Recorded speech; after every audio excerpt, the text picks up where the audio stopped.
Hello आणि नमस्कार. चला तर बनवूया व्हायरल राईस ढोकला, म्हणजेच वाचलेले भाताचं ढोकळा बनवूया आपण. त्यासाठी लागणारं साहित्य म्हणजे असं की सगळ्यात प्रथम मी घेतलेला इथे वाचलेले रात्रीचे राईस, आणि त्यानंतर अर्धी वाटी घेतलेली आहे इथे रवा. नंतर इथे अर्धी वाटी मी घेतलेलं आहे दही. त्यानंतर आपण ॲड करूया इथे थोडंसं पाणी आणि सगळं मिश्रणाला आपण बारीक करूया. इथे मी थोडंसं मीठ टाकलेलं आहे आणि आता यांना ग्राइंड करूया. त्यानंतर बारीक मिश्रणाला एका बाउलमध्ये ॲड करूया.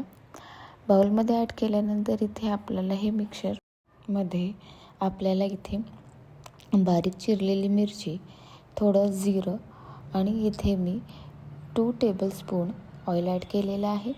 त्यानंतर इथे आपल्याला इनो पूर्ण जी पोळी आहे ती पूर्णच्या पूर्ण इथे ॲड करायची आहे. छान असं फास्टमध्ये मिश्रणाला फेटून घ्यायचं आहे.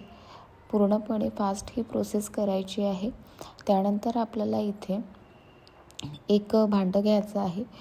तुम्ही कोणतं पण भांडं यूज करू शकता किंवा प्लेटमध्ये सुद्धा करू शकता ही प्रोसेस. मी इथे ऑइल लावलेलं त्या भांड्याला. त्यानंतर इथे मी मोठं असं भांडं घेतलं, त्यामध्ये पाणी ओतलेलं आहे आणि नंतर त्यामध्ये मी हे भांडं ठेवून दिलेलं आहे बॅटरचं. मी इथे हा व्हिडिओ कटिंगचा टाकलेला नव्हता. ॲक्च्युली मी ते व्हिडिओ काढायचं विसरलेली होती.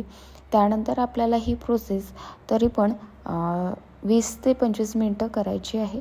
नंतर त्यानंतर हे स्टीम झाल्यानंतर तुम्हाला हा थंड होऊ द्यायचा आहे. त्यानंतर तुम्ही हे कटिंग करून सर्व करू शकता. जिरं, मोहरी आणि कोथिंबीर, त्यामध्ये थोडी मिरचीसुद्धा ॲड करून हे सर्व करू शकता. थँक्यू.